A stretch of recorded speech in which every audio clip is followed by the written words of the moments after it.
What's up guys, welcome back. This is anime fiction. You'll be watching What If Naruto Was Killed by an Anbu, Becoming a Hollow Part 20. Now, let's begin.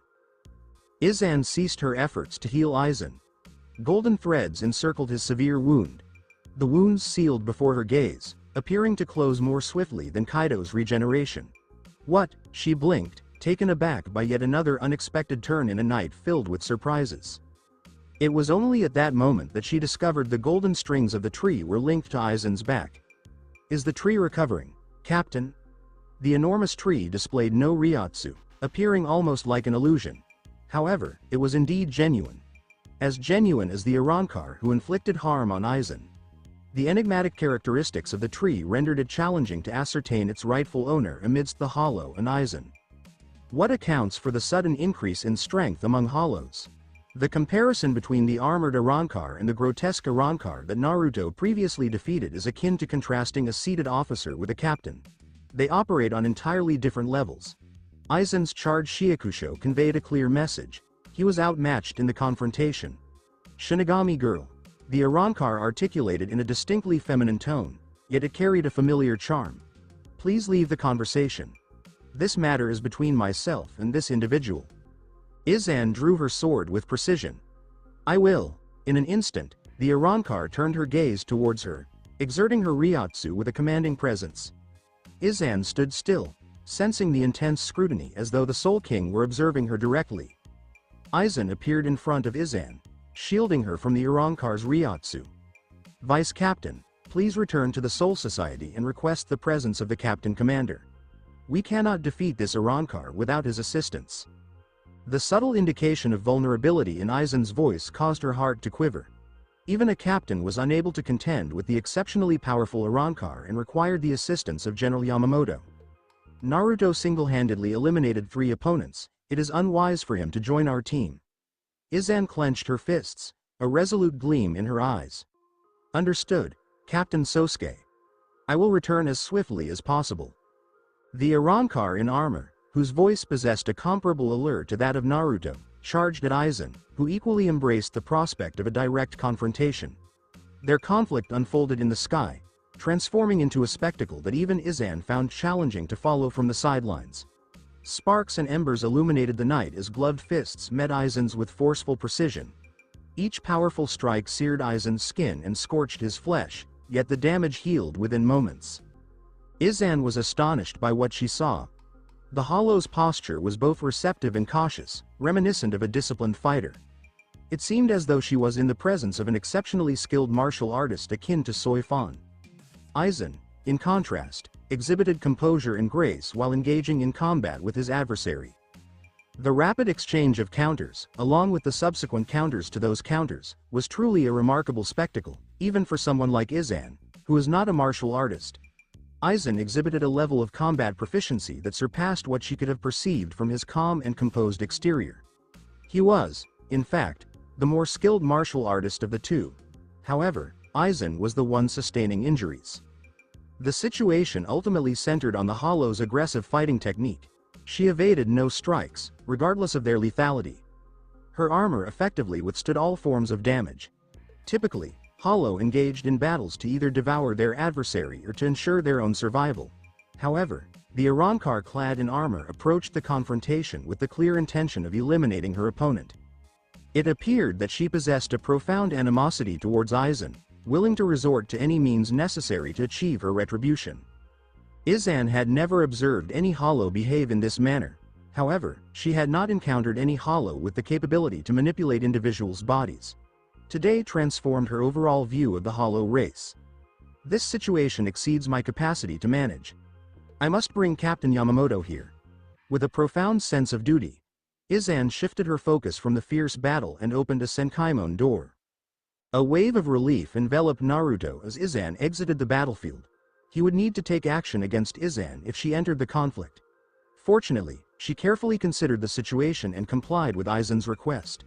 Partner, we are making significant progress. Just how much Ryotsu does this individual possess?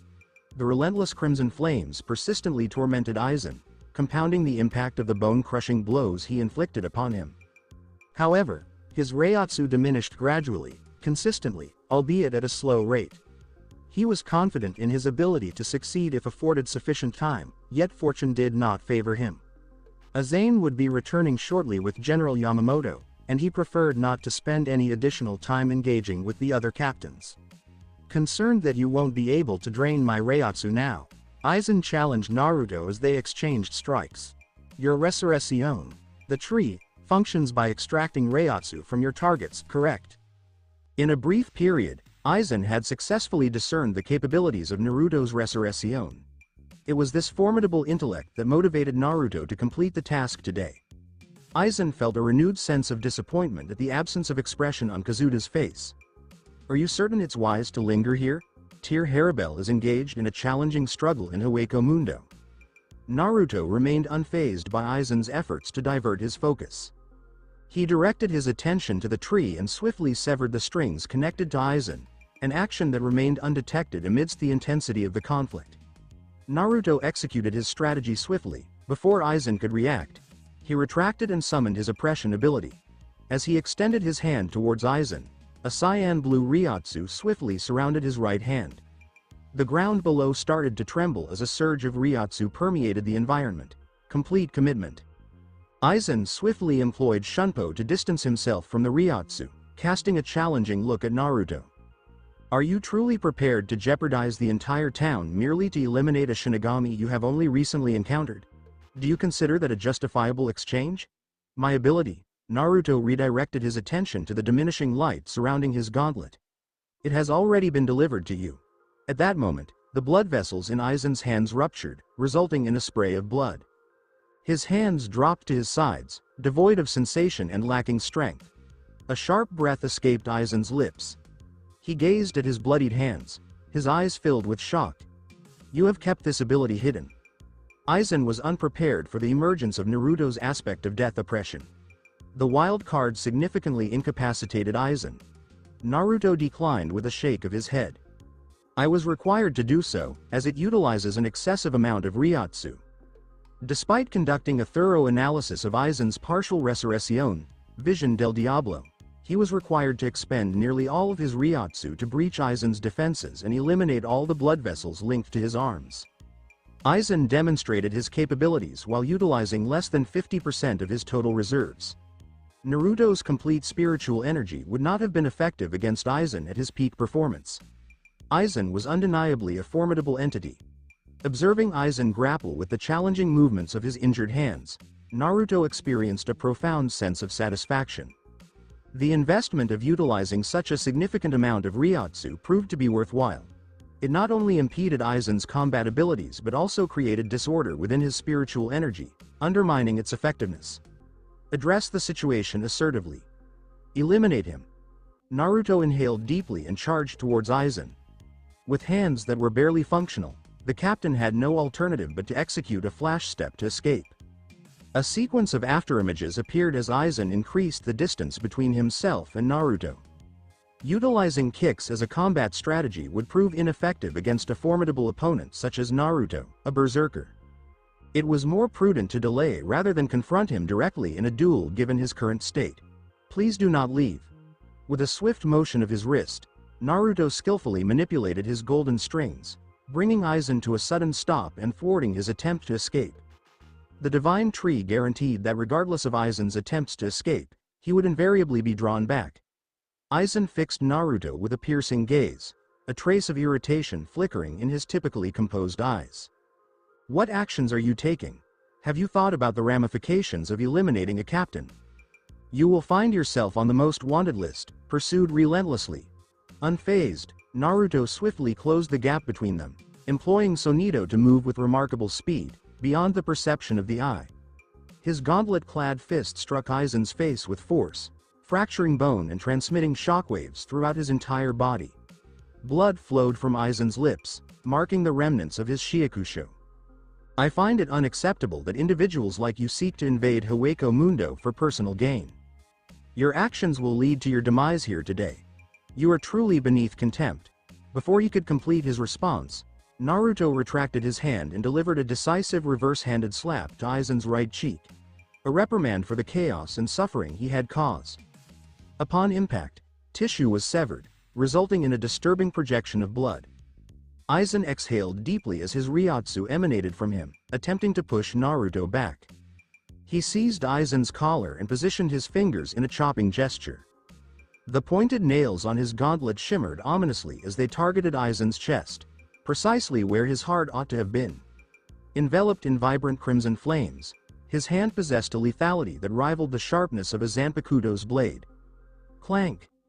His fingers made contact with a solid object, and the flames began to flicker as though influenced by a strong wind.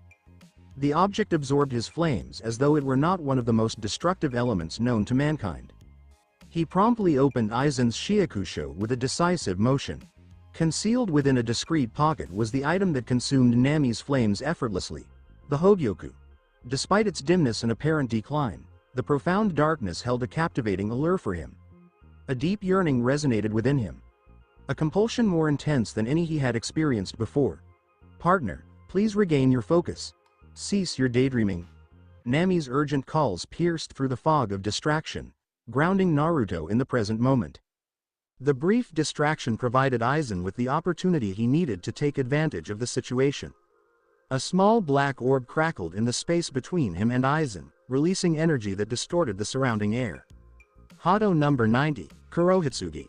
Naruto extended his hand to seize Aizen, but just as he was about to make contact, an overwhelming force of gravity drew him downward, into the chasm formed by his divine tree. The dark surface, meticulously crafted, enclosed him, confining him within the oppressive confines of the black box of torment. This box was significantly larger and more intimidating than the one Aizen had utilized on Yoruichi. Despite the swollen face, Aizen maintained a smile as the massive spears protruded from the box. The complete annihilation of the fully chanted Kurohitsugi, Hogyoku, was expected to endure. He only utilized half the power of Kurohitsugi, yet it was sufficient to eliminate the captains. A hollow devoid of Ryotsu would face insurmountable challenges in terms of survival. "The most determined woman I've ever encountered." As he expressed regret over the loss of a potential pawn, he detected disturbances in the space near Urahara's shop. Ineffective as ever, Aizen remarked quietly, managing a faint smile to welcome the incoming reinforcements. Simultaneously, the black box diminished.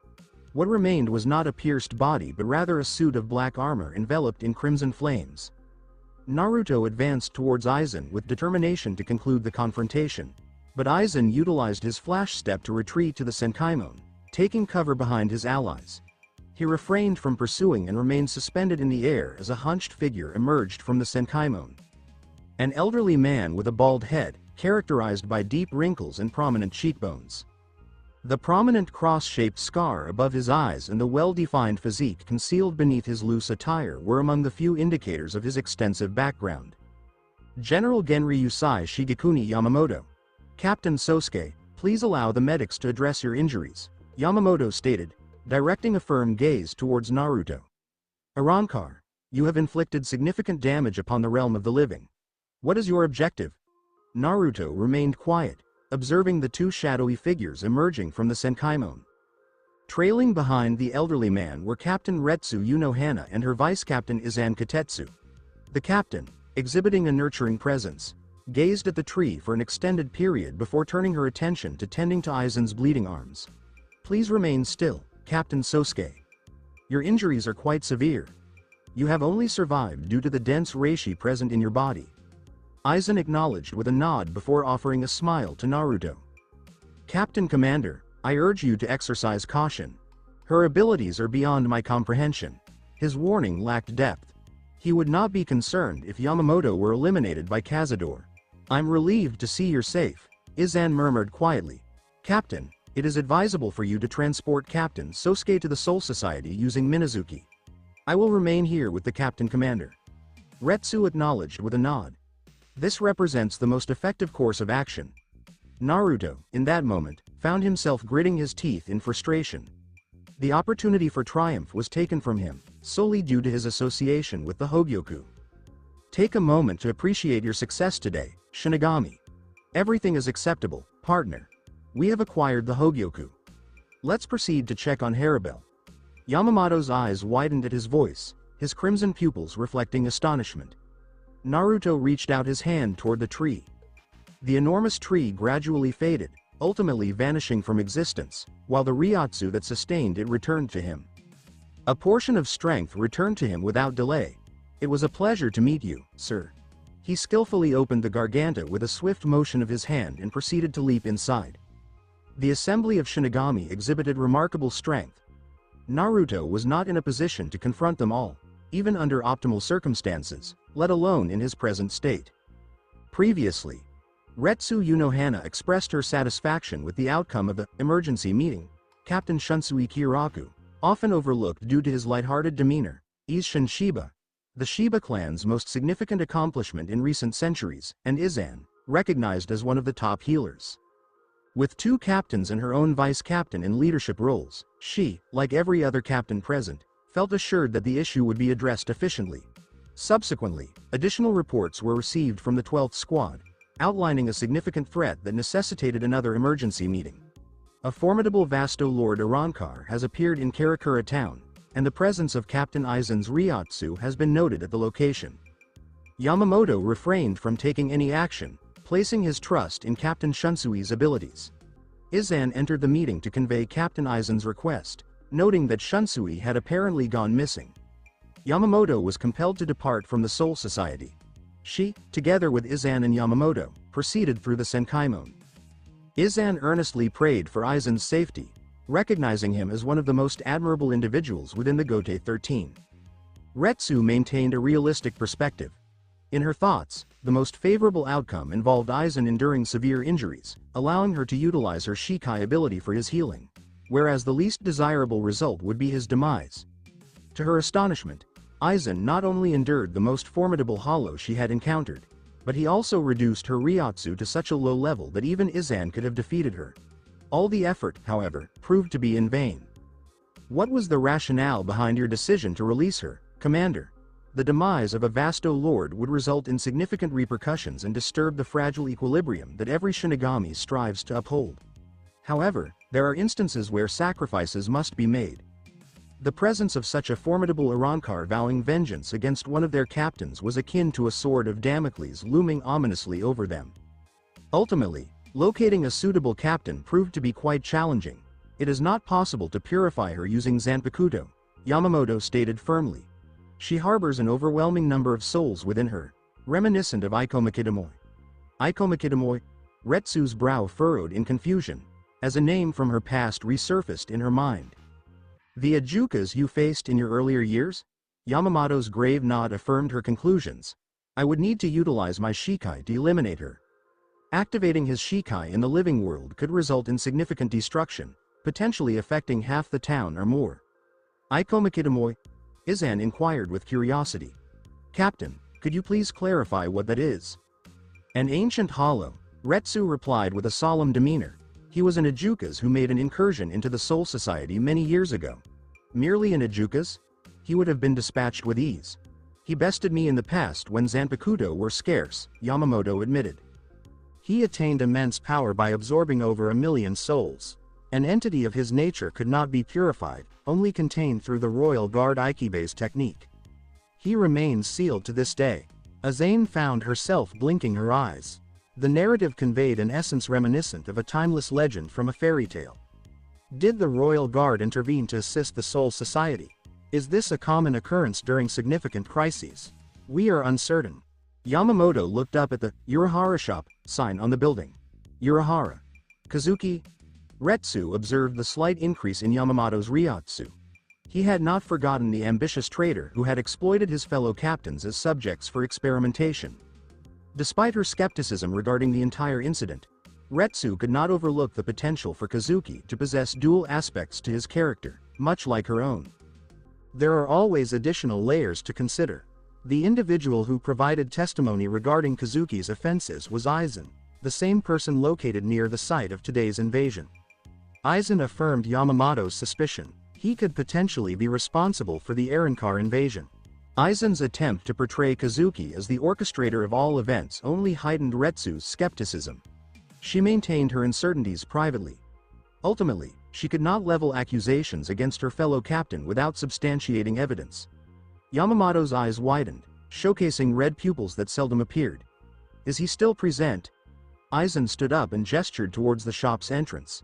Indeed, he is. We must apprehend him before he has the opportunity to flee. Retsu took hold of his wrist and delicately tapped her palm against his chest. Her calm smile concealed an underlying threat that even caused Aizen to hesitate. Captain Sosuke, I have successfully controlled the bleeding. Kindly proceed with Izan to receive appropriate treatment at the medical facility. However, Hana-san, there are no exceptions. You will accompany Izan. Retsu deemed the issue resolved and shifted her attention to Yamamoto. Commander, I will accompany you to apprehend Kazuki Urahara. Yamamoto cast a prolonged sidelong glance at Aizen. Captain Sosuke, wishing you a swift recovery, there are many matters that require your attention. Yes, Commander. Aizen nodded respectfully before offering a smile to Izan. I am deeply grateful for your support. I was simply fulfilling my responsibilities, Captain Sosuke. Once the Senkaimon door had closed behind them, Yamamoto utilized his cane to smoothly open the door and proceeded into the shop. A force field. This clarifies why we were unable to detect any presence within. He was an exceptional inventor, Retsu stated. The individual who established the Shinigami Research and Development Institute. She seldom conferred the title of genius upon anyone, yet Kazuki truly warranted the designation due to his exceptional talent. Kuretsuchi Mayuri, the successor to Kazuki, continues to follow in his footsteps to this day. Kuretsuchi has the potential to exceed Kazuki if he successfully restores the hollowified Shinigami to their original forms. She observed the series of rooms on the first floor. Commander, I propose we divide our efforts to maximize our coverage. It is advisable not to confront him alone. I understand, Commander. After conducting a comprehensive search of each room, there was no indication of Kazuki's presence. In her exploration, Retsu discovered a concealed door that revealed an unforeseen scene, a luminous underground space. In the expansive wilderness, she observed numerous adolescents clad in the uniform of Shino Academy. Among the 30 or so students, she detected a familiar Ryotsu. She elevated herself for an improved perspective of the surroundings and promptly identified the source. A blonde Shinigami resting on a makeshift bed. Rangaku. She swiftly moved to Rangaku's side. A brief observation revealed a significant transformation. The Rangaku present now appeared markedly different from the one she recalled. Her previously shoulder-length blonde hair now extended all the way down to her ankles, an impressive achievement accomplished in just a week's time. Retsu made an effort to inquire about Rangaku's well-being, only to have her hand seized by a young boy with silver hair. Could you please identify yourself? Surprised yet poised, Retsu presented herself. I am Retsu Unohana, captain of the 4th squad. May I inquire your name, young man? Toshiro Hitsugaya. I understand. Are you aware of what transpired with Rangaku, injured by Arankars? Naruto Ni-san's Shikai provided timely healing, or? He paused, his jaw clenched and his eyes reflecting deep remorse. I take full responsibility. My Shikai was unable to eliminate those hollows. Retsu embraced the young boy and gently caressed the back of his head, conveying sincere affection. You were expected to participate in a straightforward field trip. We were unable to safeguard you from the hollows. Your experience was negatively impacted by our actions. This situation is not a reflection of your actions. She could not allow a young student to be held responsible for the shortcomings of their organization. With improved preparations for an ambush, the situation could have been avoided. Toshiro firmly pushed her back, fixing her with a piercing glare.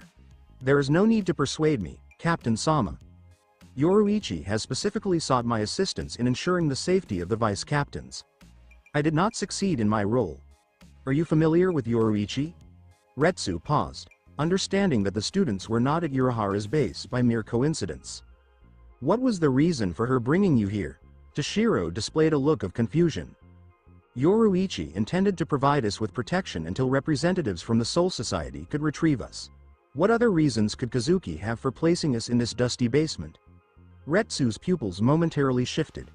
Based on her observations, she was able to deduce that Kazuki was not the individual responsible for the Arankar invasion, as he would not have taken measures to protect the students otherwise. It is possible that Kazuki intended to utilize the students as leverage, however, he should be well aware of the Gotei 13's principles at this point. Eliminating a small number to protect the greater population. Yamamoto was resolute in refusing to acquiesce to any demands. Captain Sosuke must be providing false information. To begin with, Aizen should not have been present in the living world, let alone engage in combat with an Arrancar that exceeds the capabilities of an average captain. He emerged from the encounter with minimal injuries. The Arrancar's final remarks regarding Aizen's triumph painted a contrasting image, one that aimed to undermine the Arrancar in pursuit of his own ambitions. My intuition regarding Urahara and Yoruichi proved to be accurate. The Yoruichi she was familiar with embodied strength and compassion, distinctly not the type to support the ambitions of a malevolent individual. Subsequently, Shinji Hiriko and his associates, a chill coursed through her as she remembered the prior hollowification incident. Aizen had been with them for nearly 150 years, skillfully presenting himself as a gentle, kind individual while secretly plotting and conducting experiments on his fellow Shinigami. She donned the mask to suppress the ferocious, malevolent creature within. However, their motives diverged significantly. She sincerely aimed to heal others, whereas Aizen subjected Shinigami to torment for his own ambitions. I must notify the commander. However, to begin with a careful approach, Retsu examined Rangaku's body, utilizing her spiritual abilities to perform a comprehensive assessment. The outcomes were unexpected. Rangaku's Raryoku had increased in density and strength, nearly matching her own capabilities. This represented a significant shift from Retsu's previous examination of her a few years prior. A Shinigami's Reiatsu developed through encounters with near-death situations, yet it was not without its boundaries. It is not feasible for an individual to attain the rank of captain class if their inherent capabilities are restricted to that of a vice captain. It appeared that Rangaku had undergone an extraordinary experience, resulting in a significant increase in the length of her hair. She observed Toshiro briefly. "Toshiro, could you please inform me of Yoruichi and Kazuki's whereabouts?" Toshiro nonchalantly shrugged, his slight shoulders elevating and descending with ease. "I am uncertain, Captain Sama. Could I pose a question? Could you please clarify what it is? Have you had the opportunity to meet Naruto Nisan? Please do not be concerned about Naruto. He departed to locate Vice Captain Aiz." Upon witnessing Aizen's return, Retsu prioritized inquiring about Naruto's safety. This inquiry led Aizen to express her admiration for Naruto's strength and his role in rescuing both her and Isshin Shiba from Zamari's body control ability. Toshiro exhaled deeply, feeling a sense of relief wash over him. "Thank you." Retsu acknowledged the situation before she gracefully bent down and lifted Rangaku into her arms. "Students, please follow me. I will guide everyone to the Soul Society. Please hold on for a moment." He approached a student with red hair, who was resting against a boulder. He leaned down and gently tapped the forehead of the student with red hair. "It's time to wake up, Renji. We are departing." Renji awoke abruptly, rubbing his forehead in frustration, with tears beginning to well in his eyes. "What was the purpose of that? Please refrain from raising your voice. We must depart immediately." "I am not raising my voice, please understand." "You are." Retsu emitted a gentle laugh. The sight of Toshiro and Renji shouting evokes memories of the connection shared between Isshin and Rangaku. The two engaged in frequent disagreements, yet their connection was profound, akin to that of any captain and vice captain. Toshiro himself brought to mind Soifan, a fiery temperament coupled with a profound sense of loyalty. I have not seen her since that day. The day she incited Soifan to engage in a confrontation with Naruto. Due to her cunning actions, Soifan experienced a setback for the first time in a while, which motivated her to further refine her skills. Hueco Mundo. The barren expanse of Hueco Mundo lay before Haribel, the monochromatic sand in perpetual darkness stirring a feeling of nostalgia within her. She had not visited this place since her transition to the living world, with the exception of a short return to escort Sung Sun and Apache back home. To her surprise, she encountered Ulquiorra in the same location where her journey first intersected with Naruto, evoking a sense of nostalgia. She drew back her hood, and her golden Reiatsu surrounded her, transforming into her elegant spiritual attire. She then reached behind her, her fingers curling around the hilt of her sword, drawing it slowly from its ornate sheath. "Will you succumb in this manner, or will you choose to utilize your resurrection?" She bore no personal animosity towards Ulquiorra. However, it appeared he possessed a justification for targeting Naruto, sufficient grounds for their enmity.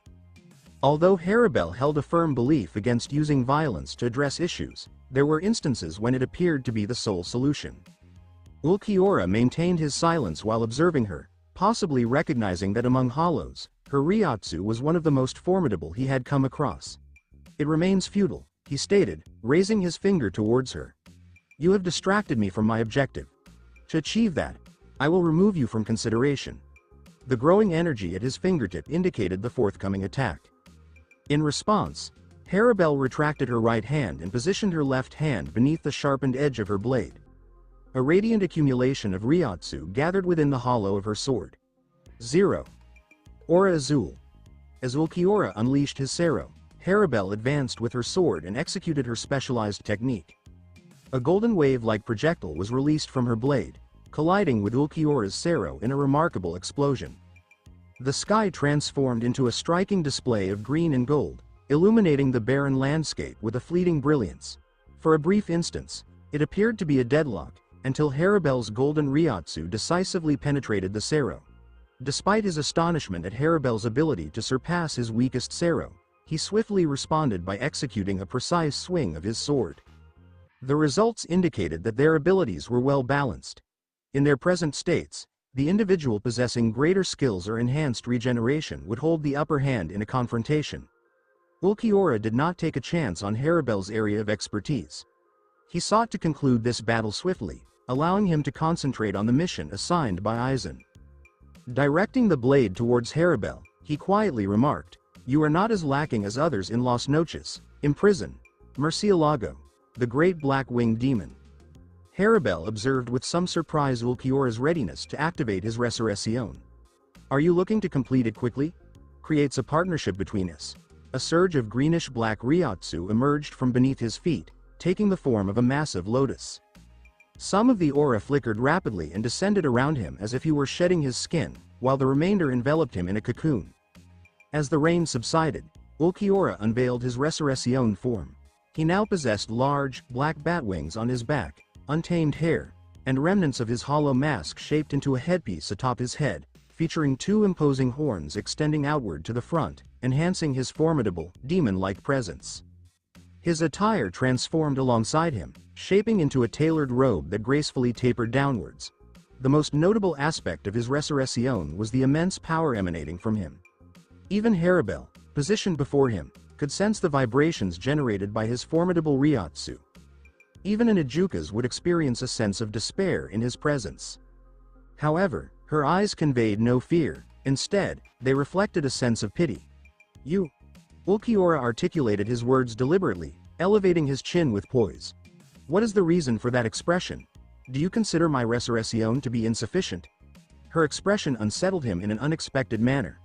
"No," Haribel stated, shaking her head. "The absence of joy in your gaze suggests that you may not have encountered genuine happiness in your life, have you?" From her perspective, Ulquiorra's expression conveyed a profound disdain for all things. Despite all her accomplishments, she found it difficult to envision a life similar to his. An insubstantial discourse on genuine happiness. "Are you not aware of how unflattering this may appear to others?" Ulquiorra responded with his characteristic lack of emotion. "I can only infer that cohabiting with humans leads you to believe that you are one of them, that you can understand the emotions held within their heart, referred to as feelings." "I do have those feelings," she stated with assurance, placing a hand on her chest. "In terms of emotions, I possess a deep capacity for love and passion. I am committed to safeguarding those I cherish, as they represent my greatest pride." "Are you referring to friends and family?" Ulquiorra regarded the notion with a dismissive scoff. "My vision can see through all. The concept you refer to as heart is absent in hollow, as well as in humans. If this eye is unable to perceive something, then that something does not exist." Haribel dismissed the notion with a shake of her head. "Your lack of awareness and refusal to acknowledge concepts beyond your comprehension is quite unfortunate." Had their paths crossed, she might have guided him in transcending his nihilistic perspective. However, they found themselves on opposing sides. He was an adversary she needed to overcome. Haribel released her Zanpakuto, adopting a reverse grip and directing the blade toward the ground.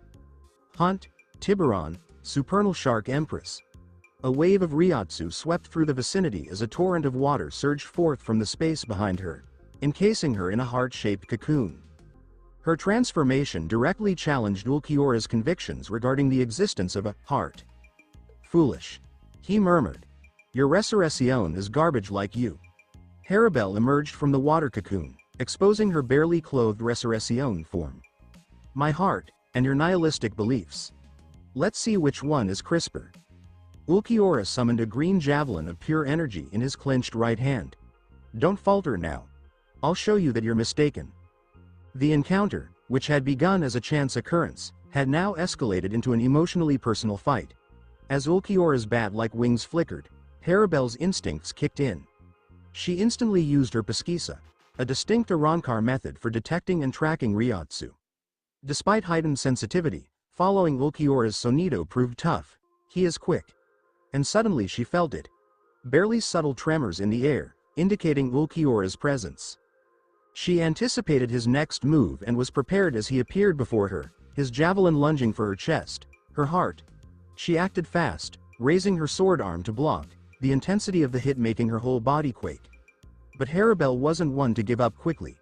Despite the severe agony in her arm, she attempted a counterattack. Sero. Her sword arm charged the golden Riryoku, which she slashed at Ulquiorra. He flicked his wings and materialized about 100 meters away from her, protecting him from the strong Sero. Their first match ended in a tie, but Haribel couldn't get over the sensation that she was at a disadvantage. Ulquiorra's wings provided him with more mobility than her outstanding sonido powers. Her ability to deflect his strike was due less to her pesquisa and more to her perfectly developed fighting instincts, learned through numerous horrific battles with other hollows. He was an adversary she couldn't overlook, since he had more strength than any Vizard, who were already insanely powerful warriors. You'd have lost your heart if you reacted a moment later. But his concentration quickly moved, and his eyes fell to the ground. Haribel followed his gaze till she saw a silver-haired guy standing outside the cave where she had introduced Naruto to Mila Rose and sung Sun. The man's loose sleeves blew in the breeze. His grin was just as wicked as his Ryotsu. He was one of the world's most powerful Shinigami. Her lover's status as a Shinigami did not lead to her becoming friends with them. As a hollow, she remained a prominent target for them. Furthermore, Ulquiorra seems to be familiar with the Shinigami, who might be one of the bad characters Naruto seeks to fight in the Soul Society. After dealing with Ulquiorra, it seemed that she wouldn't be able to escape. She'd have to battle the Shinigami again, potentially more depending on the scenario. She didn't mind trading places with him after remembering his grateful expression. It was just a little sacrifice for his pleasure. "Jin, get out of here," Ulquiorra commanded coldly. "I don't need you stalking me." Jin uncomfortably stroked the back of his hand, as if taken off guard. "Sorry, the Ryotsu hiding technology did not function on any of you. How about you two imagine me as an audience member watching a thrilling fight? This allows you to battle each other without interruption." Haribel narrowed her eyes as a chilly Ryotsu emanated from her. A captain visited Hueco Mundo to witness a fight between hollows. "Do you even think before you speak? Ignore this Shinigami," Ulquiorra advised. "He will not interfere in our battle." "How are you so confident?" "Because we're colleagues working under the same master," Jin responded with a whistle. "That's the last you'll hear from me." He disappeared into the darkness of a hill, becoming so unclear that Haribel could no longer locate him. "He purposefully came up to intimidate me. He wants me to feel anxious and lose the fight." Jin's techniques worked as expected. She couldn't afford to be irresponsible in the presence of two incredibly formidable opponents. With her frigid eyes fixed on Ulquiorra, she lifted her sword arm, causing it to gleam with Riryoku. Before she could unleash her strike, Ulquiorra came behind her in a flash, holding his javelin to her throat. Just as the javelin pierced her hiero, she pivoted and aimed her sword arm at him. Trident. A shockwave exploded from her arm, hurling Ulquiorra back with incredible power. The devastating attack left a large slice wound on his chest. The approach included 3 basic steps: charge Riryoku, aim, and send a shockwave. The strike staggered the victim before delivering a powerful slice. The collision would have split any regular Vasto Lord in half, but Ulquiorra's extraordinary durability owing to his hiero kept him from being cleft in two. Ulquiorra glanced down and stroked his finger over the incision. His wound healed quickly, but Haribel's neck wound did not. I gave up power for regeneration, but you chose the other path. It tells how a natural attained this amount of strength. Haribel pushed one hand to the wound. When she let go, the wound stopped bleeding and healed itself. Her regeneration rate was significantly slower than the ordinary Ajuka's. What I seek cannot be attained without strength. I need every ounce of power to keep my pledge. Even with her existing abilities, she was unable to achieve her ambition. It was a voluntary sacrifice she made to close the power gap between her and Naruto, which had only grown since Nami's arrival. Ulquiorra pointed a finger at her. Promises are meaningless like your existence, which I'm going to end with this last attack. Only time will tell. The 3 gill patterns on Haribel's sword arm began to glow. The moisture in the surroundings condensed into droplets of water that floated to her sword arm. Her water generation rate gradually increased over time. She threw everything into her last strike. Meanwhile, Ulquiorra focused his Ryotsu into a little black sphere on his fingers. It was a little sphere with the ability to easily destroy a large metropolis. Cerro Oscuras. Naruto landed in Hueco Mundo in his female form, sans his armor. This location was under Aizen's control. He'd have to maintain this disguise until he dealt with Aizen. He nevertheless maintained his partial resurrection, a form that requires little energy to operate. There she is. Tyr's particular spiritual energy signature was ingrained in his mind, so finding her was simple. He moved quickly through the air, muffling his own Ryotsu to keep the element of surprise. Nearly a mile distant, his acute eyes caught sight of Tyr, who was embroiled in a heated battle with Ulquiorra. Both of their Ryotsus blazed up. He had arrived just as the struggle had progressed into what seemed to be an ultimate technique war between them. Tyr's deep and warm voice reverberated, Cascada. Whoa! Tyr's sword arm emitted a stream of high-pressured water that had condensed to the brim. Ulquiorra responded with his Cerro Oscuras, a massive beam of black energy that destroyed Tyr's water assault. However, as Tyr poured more Riryoku into her attack, the balance changed, with her high-pressure torrent eventually overwhelming Ulquiorra's Cerro. Cerro was usually only active for a short time, since even a modest amount of exposure might wipe out opponents. Ulquiorra prolonged his Cerro's life by ingesting more Riryoku. Naruto was enthralled by the fight scenario, which was lit by the sharp contrast between Ulquiorra's dark Cerro and Tyr's luminous, high-pressure water. Tyr's approach consistently slashed through Ulquiorra's Cerro, allowing him to take a time to admire it. Sheesh, our mom is stunning. We were anxious about her for no reason. Or were we? Naruto shakes his head. Tyr's technique was a double-edged sword in a dry environment like Hueco Mundo, where moisture was scarce, depleting her Riryoku at an alarming pace in order to create water and sustain its great pressure. Even if she had defeated Ulquiorra in his resurrection condition, she would have been unable to combat the other Shinigami in the region, much alone the Arrancar reinforcements on their way. Is it Jin or Tosen? Why does it matter? It does. If it's Jin, I can have him do my dirty job. Oh, that's so clever of my beloved. The struggle intensified as Ulquiorra released the entire force of his Ryotsu, engulfing the place in a stifling, frightening atmosphere.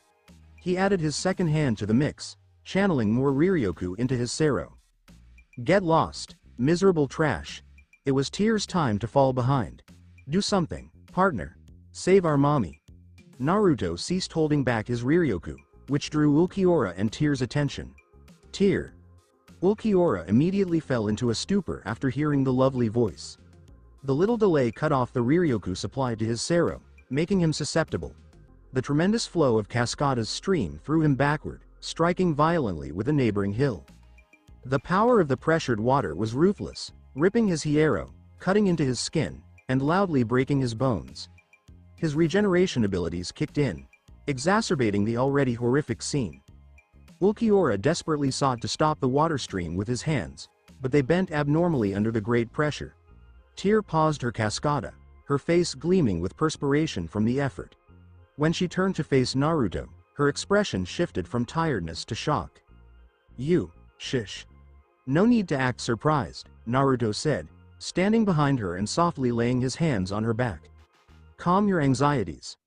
I will send some energy to you. His voice, changed by his momentary gender shift, lacked the mesmerizing impact it usually had on ladies. Tyr, on the other hand, was unimpressed. She was just glad to see him. "Did you finish your business?" "I appreciate your assistance," he responded. "Would you like to return home?" Tyr's attention returned to Ulquiorra, who had fully recovered during their short interaction. Ulquiorra exhibited immense power, and his regeneration was equally impressive, a characteristic he also shared with Naruto. She found herself intrigued by the enigmatic connection between Naruto and Ulquiorra. "Please remain still. You have already experienced a setback. I am not engaging in conversation with you." Ulquiorra disregarded Tyr and fixed a piercing gaze on Naruto. "Could you please explain why you're—" Instead of satisfying Ulquiorra's curiosity, Naruto assertively seized Ulquiorra's pale face and propelled him towards the ground. Ulquiorra promptly arrested his fall, employing his dark, feathery wings to stabilize his position. In a moment, he summoned two radiant, emerald javelins into his hands and promptly propelled them towards Naruto. The green javelins cut through the air with a sharp sound, striking Naruto's chest in an instant. Nonetheless, Naruto's reflexes demonstrated remarkable prowess as he adeptly caught the javelins in his hands. Ineffective. Naruto tightened his fists, determined to reduce them to dust. "Your energy is not being utilized for the regeneration of your internal organs. Do you believe you can surpass me in your current state? How amusing." Ulquiorra presented an outwardly normal appearance. However, Tyr's Cascada had severely compromised many of his internal organs. He existed as a mere shell until he concentrated additional Riryoku into the process of regeneration. Nevertheless, he had allocated his spiritual energy for offensive purposes, confident in his ability to overcome Naruto without achieving complete recovery. Ulquiorra maintained his composure and methodically generated another set of javelins. "Could you please introduce yourself and explain why your Ryotsu resembles mine?" The original Hollow experienced a profound sense of connection with Naruto, despite having never encountered him in person. By aligning it with their comparable Ryotsu, he developed a keen interest in uncovering the truth. As Naruto vanished from his sight, his pupils narrowed. In the subsequent moment, he sensed Naruto's presence immediately adjacent to him. She navigated around my Pesquisa. Ulquiorra adeptly employed the javelins as close combat weapons, making an attempt to slash at Naruto. However, they disintegrated upon contact with his Hiero. Naruto firmly grasped the back of Ulquiorra's head and decisively propelled him down onto the ground. His immense strength created a depression in the ground. Ulquiorra made an effort to adjust his stance, yet he pressed his heel decisively against Ulquiorra's chest, right below his hollow hole. This statement is directed at Tyr in a derogatory manner. He faced limitations in his Shinigami form, yet managing Ulquiorra proved to be effortless in his hollow form. His taunts were merely intended to provoke Ulquiorra into activating the second release state of his Resurrección, Segunda Etapa. Ulquiorra seized Naruto's ankle firmly, his claws penetrating the skin and causing blood to flow. Naruto maintained his composure, seemingly unaffected by his efforts. "I recognize that she has value. Her possession of a heart distinguishes her from other hollows. She is undoubtedly exceptional. She is my partner, after all." Ulquiorra's eyes widened as he regarded him, then he shook his head. "You seem to share a similar perspective with her. I was under the impression that you would offer me some answers. You have proven to be of the same nature as her. Pardon, this lacks significance. You have successfully overcome my challenges. Please end this situation swiftly." Naruto took a step back, providing Ulquiorra the space to ascend. "I am equipped to address the complexities you face in life, but it is essential for you to demonstrate unwavering loyalty to me alone." Ulquiorra operated with precision and efficiency, executing commands without hesitation. His proposal focused not on recruiting Ulquiorra, but rather on undermining Aizen's kingdom. Furthermore, he could also acquire knowledge about the process of attaining the Segunda Etapa form from Ulquiorra, an evolution that remained beyond his understanding. Ultimately, the Segunda Etapa remained shrouded in mystery, aside from its clear advantages in enhancing one's strength. Ulquiorra evaluated the proposal, his head inclining slightly. "I serve Lord Aizen as he embodies the highest level of strength in Hueco Mundo. You do not reduce the invoice. In a world governed by the principle of survival of the fittest, loyalty to Aizen was not merely a choice, but an essential requirement for survival. Aizen's directives introduced a level of unpredictability that Ulquiorra found captivating. Lord Aizen. Are you referring to the Shinigami with brown hair? What is the basis for your knowledge? Did he also transform you into a Rancor? Naruto chuckled with genuine amusement. Isn't it remarkable how interconnected our world is? I have just returned from the living world after delivering a decisive victory to my opponent. He needed to rely on his superiors to protect his position. Ulquiorra, with a hint of skepticism, gestured towards his eye. Remove your eye and present it to me. I require confirmation of the accuracy of your statements. I am not extending my reach that far, but I possess evidence. He produced the Hogyoku he had acquired from Aizen and allowed it to levitate above his palm. Are you familiar with what this is? Ulquiorra appeared composed, yet his eyes revealed his astonishment. It is the Hogyoku. Aizen utilized this to augment my abilities. How did you acquire one? Can you please hear me? I received it from him. Before Ulquiorra could respond, Naruto unleashed his Ryotsu in full force, a demonstration of power that greatly eclipsed Ulquiorra's, despite both being Vasto lords. I will take decisive action if you persist in questioning my statements. Ulquiorra gave a measured nod. You possess the capability to confront Lord Aizen. The unforeseen emergence of the Hogyoku not only solidified Ulquiorra's trust but also revealed the Shinigami who had been concealed in the shadows. Jin Ichimaru approached, showcasing his distinctive and disconcerting smile.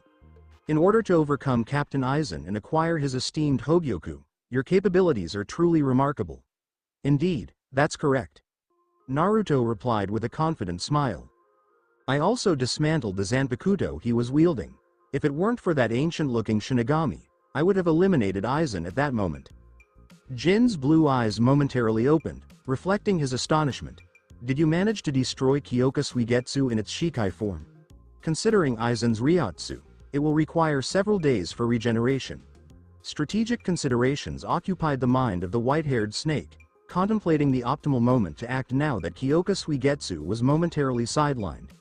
Naruto launched a non-threatening Riryoku bullet towards Jin's face. I wanted to mention that you are acquainted with Aizen. Would you like to take this Hogyoku from me? His menacing smile was all the evidence one required to understand his intentions. He was seeking a confrontation, searching for a justification to engage in violence. Jin shook his head with a hint of apprehension.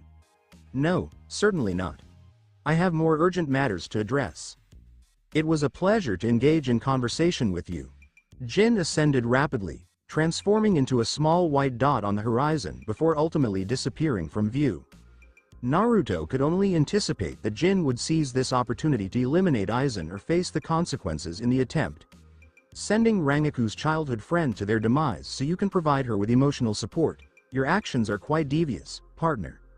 My preferred form of malevolence. Naruto offered a smile and gave Ulquiorra a light slap, who appeared to be lost in deep thought. Have you chosen to exchange your allegiance for the truth? Ulquiorra maintained his composure. Your triumph over Lord Aizen does not alter the existing circumstances. I will adhere to Aizen's directives as long as he maintains control over Hueco Mundo.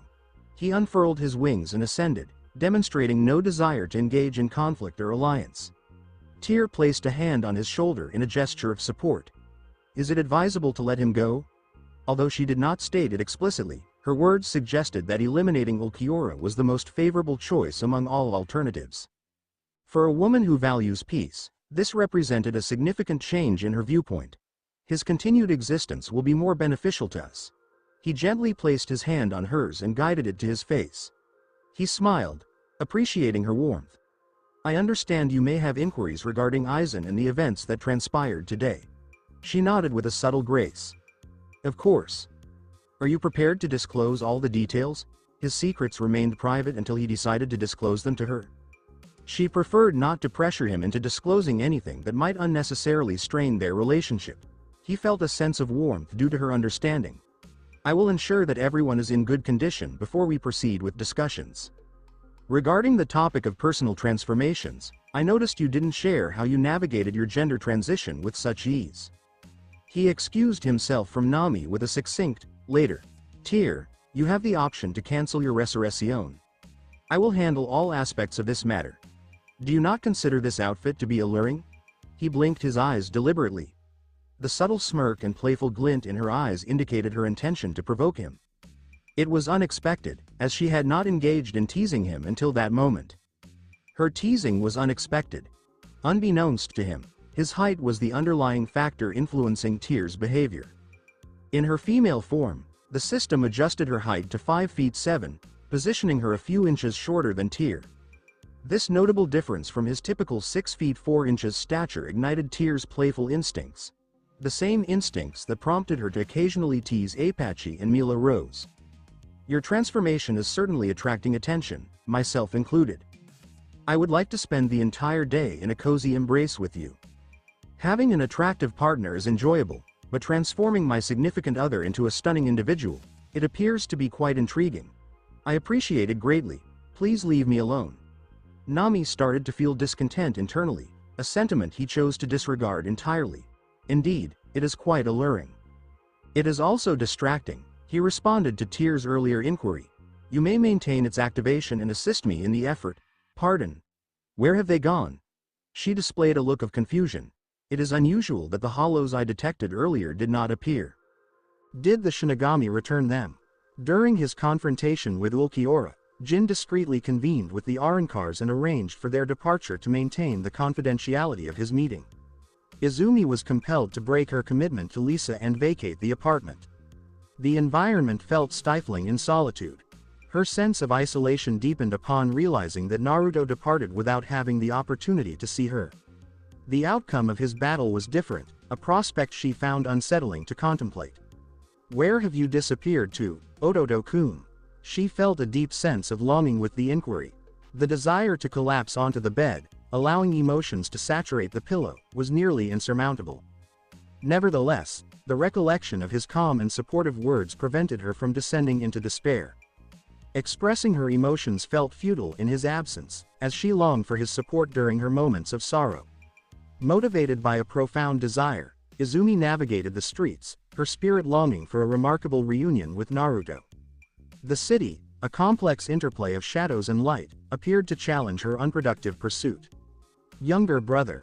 As she neared exhaustion from her relentless pace, yet another confrontation erupted between two formidable forces, a hollow and a Shinigami. Previously, she would have faced the hollow with determination and courage. Her primary focus was to locate Naruto. Nothing else mattered. However, destiny guided her not towards Naruto, but rather to a Shinigami. Wearing a pink, flower-adorned kimono that sharply contrasted with his rugged demeanor, he stood on a bridge, deep in thought. His gaze, laden with sorrow, surveyed the town below. He felt her gaze and turned around, surprise flashing across his face. Can you see me? I'm Izumi, a house, a former Quincy, she said, letting out a bitter sigh as she corrected herself. Did you catch that Quincy taking on a hollow in town? He's pretty tall and has a solid build. He has stunning blue eyes and shiny yellow hair that's cut short. He's got some seriously high spiritual energy. Shunsui had a clear picture of a student pop into his mind, but he quickly brushed it aside. The guy who battled the Arrancars was actually a Shinigami, not a Quincy. I didn't hang around the scene for too long, but I don't recall seeing any Quincy around. Shunsui figured that even with Quincy on their side, it would have been tough for anyone to stand a chance against those super strong Arrancars. Azumi's face went pale, filled with fear. How can that even happen? I could feel my little brother's Ryotsu myself. Oh, so you're trying to find your family, huh? Absolutely, he's the only family I've got in this world. Could you please help me find him? Azumi's expression slowly turned more and more desperate. I just don't know what I'll do without him. Shunsui sighed. I'm going to catch up with my team. They could have some info about your Oto-Oto. After parting ways with Captain Ishin, he looked around the nearby cities, but he just couldn't sense Neneo's Ryotsu anywhere. His only hope rested with the Kido experts who had the skills to cast specialized Kido and track down Neneo's Ryotsu to find out where she was. Thanks, Shinigami-san, you're really kind. He just shook his head, brushing off her thanks. No need to worry about that. I've heard from my colleagues that Quincy has really stepped up to help protect the citizens in Karakura town. They were chatting away when suddenly, the steady sound of boots hitting the pavement broke in. They both looked in the direction of the sound. A tall, blonde guy strolled over, his hands casually tucked into his pockets. "Shunsui-san," he said with a smile. "Are you still struggling to shake off those womanizing habits?" "Shinji?" Shunsui's eyes went wide with surprise. "You are feeling alive?" "Absolutely, still going strong. You don't seem to be feeling your best, huh? What's got you running around town?" Shinji's playful grin turned into a focused stare. "If this is about Lisa, I'd really appreciate it if you could just stop trying." Shinji had sensed Lisa's Ryotsu earlier when she went through her hollowification for a bit. He figured Shunsui must have sensed Lisa's Ryotsu and took off around town looking for her. Even though Shinji wasn't a Shinigami anymore, it really bothered him to see Shunsui looking so desperate. "Lisa-chan." Shunsui's face twisted for a moment as if he was in pain, but then he let out a chuckle while rubbing the back of his head. "You know, I really want to apologize to Lisa-chan someday, but honestly, today just isn't the day for it." "Lisa?" Izumi jumped in, realizing the name. "Are you talking about Yadamaru?" Shunsui and Shinji both turned to Izumi at the same time, their eyes going wide as they looked at her. "I recognize you," Shinji said. "You're the Quincy friend of Lisa. So, it's Izumi, huh?" It took a little while, but Shinji finally figured out who Izumi was. He had run into her a few times when she was working as a Quincy. The current version of her just didn't have that serious vibe, which made it tough to connect her with the Quincy from Karakura Town. "It's actually former Quincy," Izumi said, correcting Shinji. "I'm not really involved in that area anymore. These days, Lisa and I are sharing an apartment." "Oops, my mistake." Lisa brought it up to everyone first. Shunsui was really puzzled by the whole situation of Lisa moving in with a former Quincy. He knew Lisa would come to hate Shinigami after the hollowification incident, but he never thought she'd take it this far. Shunsui cleared his throat, getting ready to say something. "So, do you and Lisa-chan share a bed and cuddle like that?" "Huh? No way." Izumi quickly shot down the idea. "So, the guy the first mentioned earlier, he's my little brother, Oto-kun. And also my husband." "That lucky guy," Shinji muttered about Naruto, feeling a bit envious of his luck. "Shunsui, if you weren't on the hunt for Lisa, what were you up to earlier? Are you really showing off your Shunpo skills to the hollows?" "So, it's about Nanao-chan." Shunsui shared his side of the story in a really serious way. Shinji made a face of discontent. "Did you get a chance to ask the students who were on site?" "I didn't do that." He shook his head, a bitter smile playing on his lips. "I felt my heart race at the thought of Nanao-chan getting hurt. I ditched my mission and started running around like a headless chicken, trying to find her Reiatsu." Shinji looked at him with wide eyes. "I never thought Shunsui-san would be the kind to lose his cool. I get that I shouldn't have lost my cool. So, they managed to win without me," he remarked, glancing in the direction of Yamamoto and Unohana's Reiatsu. "Dai-senpai showed up too." "Shinji, could I ask you for a little favor? As long as it doesn't have anything to do with Lisa? I'd like you to keep our little secret to yourself." "Okay." Shunsui gave a thoughtful nod. "I swear, I'm really looking forward to meeting Hashijin Yushoda, the former vice captain of the Kido Corps. Do you want Hashijin to find eyes?"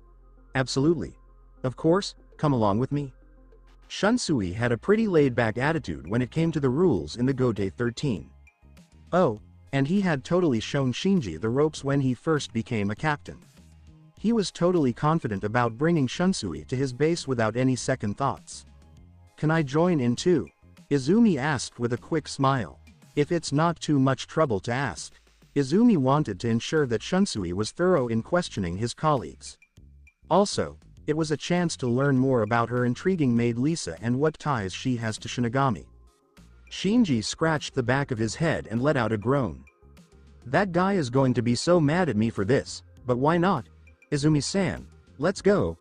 Apache swung open the door to find a surprising gathering. 2 former Shinigami and 2 Arankars, all standing around a coffin wrapped in a glowing, emerald mist. The coffin had this weird, mysterious vibe that sent chills down my spine. She completely overlooked the coffin, her eyes moving from Kazuki to his friendly companion Tessai, and then to the Arankars.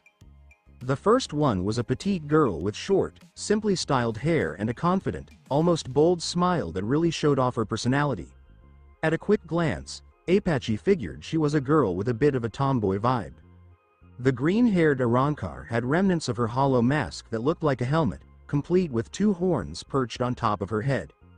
The left horn seemed like it had been chopped off, and the left side of the mask draped down to cover her left eye, which left her with just one sparkling pink eye. Apache's eyes shifted to the girl's hollow hole, located right in the middle of her stomach. Fellow tomboy. Lillinette's single eye grew wide as she glanced over at Stark. What does that mean, Stark? Stark just shrugged. I have no idea, Lillinette. Stark stood tall and lean, his deep blue-gray eyes catching your attention. His dark brown hair flowed in messy waves down to the nape of his neck. The leftover bits of his hollow mask, looking like a fanged jawline, sat along his neck. There was a hollow hole on his sternum, just above the edge of his mask. Coyote Stark and Lillinette Gingerbic, Apache said softly. Naruto mentioned you two to me. You all were hanging out in Kazuki's basement. They were such an unexpected duo that no one would ever guess they came from the same being. It's pretty hard to wrap your head around the fact that the wild and unhinged Izanami could come from her usually calm and playful partner. Tessai adjusted his glasses. We had to head out of the shop, Apache Dono. Got it.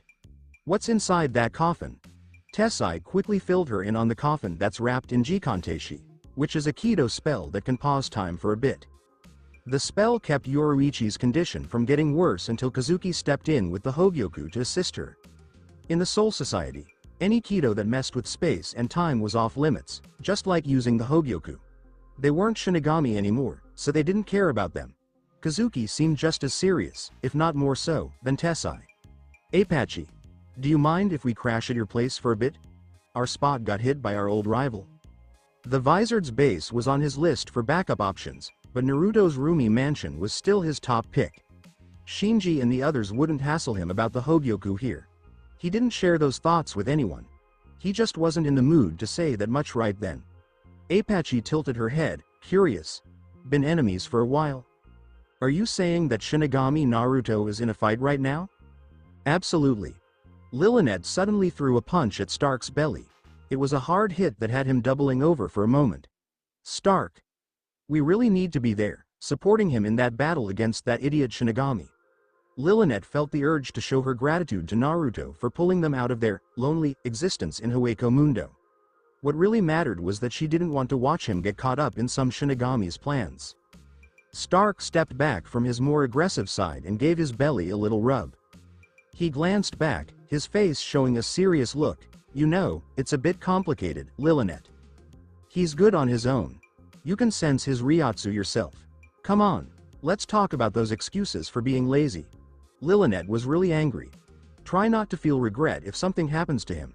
Stark cleared his throat, a little hesitant. I really don't think he's in any danger out there. Apache leaned in and gave Lillinette's cheek a playful poke.